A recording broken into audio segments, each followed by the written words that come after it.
দেখো তোমার সাথে আমি আর সম্পর্ক রাখতে পারবো না, আজকে থেকে ব্রেকআপ। ব্রেকআপ? আমাদের এত বছরের সম্পর্ক, তুমি ব্রেকআপ করবে কেন? এত কথা বলতে চাই না, তোমার জন্য আমার মনে আর কোনো জায়গা নেই, তাই ব্রেকআপ। মনে জায়গা নাই তাতে কি হয়েছে? তোমার মাথা তো পুরো খালি, ওখানে রাখো। গজব বেইজ্জতি।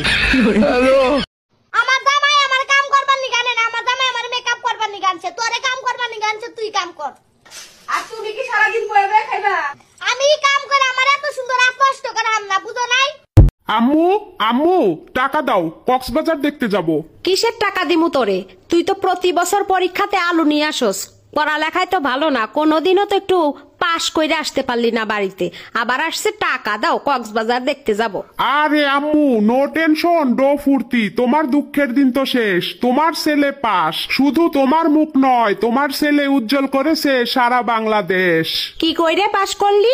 এখনো তো পরীক্ষাই হইল না।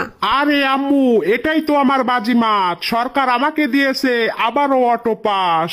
ও তাই নাকি?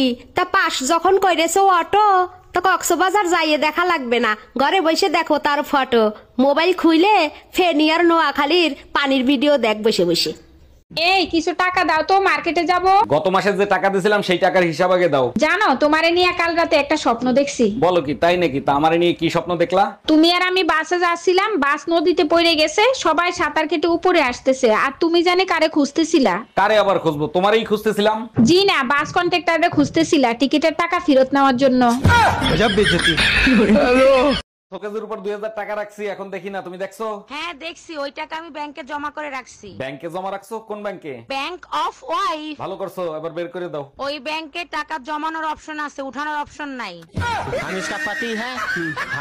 আপনার ওয়েট কত? চশমা সহ 60 কেজি। আর চশমা ছাড়া? চশমা ছাড়া তো আমি দেখতেই পাই না। এই কই গেছিলে তুমি? তোমার কতবার বলছি না আমারে না বইলে কোথাও যাবা না? আরে বাবা, বিউটি পার্লারে গেছিলাম ফেসিয়াল করাতে, দেখো এখন চেহারায় অনেক গ্লেজ দিচ্ছে না? শুধু শুধু টাকা ধ্বংস করে আসো। তুমি আগেও যেরকম ছিলে এখনো তো সেরকমই আছো। বলো কি? আমাকে 5000 টাকারটা করতে বলছিল, আমি 2000 টাকারটা করে আসছি। দাঁড়াও এক্ষুনি 5000 টাকারটা করে আসি। আরে আমি তো মজা করতেছিলাম, তোমাকে তো মাধুরীর মতো লাগতেছে। দেখছো 1000 টাকায় মাধুরীর মতো লাগে, এবার 5000 টাকারটা করব, তাহলে ঐশ্বরিয়ার মতো লাগবে।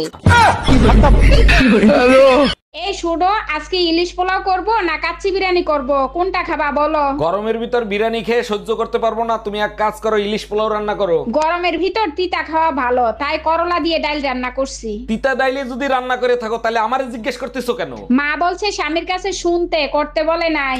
গজব বেইজ্জতি। হ্যালো, এই শুনছো, রমি ভাইয়ের একটা মাত্র ছেলে, তাও নাকি বিদেশ পাঠায় দিবে। শুনছি বিদেশে চাকরি করতে পাঠাচ্ছে না, লেখাপড়া শিখাতে পাঠাচ্ছে। আমি বুঝি না, ছেলে মেয়েদের লেখাপড়া শিখাইতে বিদেশ পাঠায় কেন? বিদেশের লেখাপড়ার মান ভালো, বিদেশের ছেলে মেয়েরা 15 বছরই নিজের পায়ে দাঁড়ায় যায়। বলো কি? এত দুর্বল? আমাদের দেশের ছেলে মেয়েদের তো 1 বছর হইলেই নিজের পায়ে দাঁড়ায় যায়। হ্যালো, আমার মিষ্টি ভাবির মন খারাপ কেন? কি হয়েছে ভাবি? জানেন অরুণ ভাই, পাশের বাড়ির রুম্পা ভাবি তার একটা কষ্টের কথা বলে আমার কাছ থেকে 5000 টাকা ধার নিছিল। আমি জানি তো আপনার মন অনেক বড়, কারো কষ্ট সহ্য করতে পারেন না। আমার 14 গোষ্ঠী কষ্টে আছে বলেও টাকাটা ফেরত আনতে পারলাম না। হ্যালো, চাচা, আপনার লেগে একটা খুশির খবর আছে। কি খুশির খবর রে ভাতিজা? আপনার চাষির লেগে ছায়া বেলা কিনা লাগতো না, আর চাষির হাতে মাইরে খাওয়া লাগতো না। কেরে রে ভাতিজা, তো চাচি কি লড়াইতে টের পাইছনি? না না, ওই পাড়া কুদ্দু জেলা লাগায় ফলাই গেছে গা।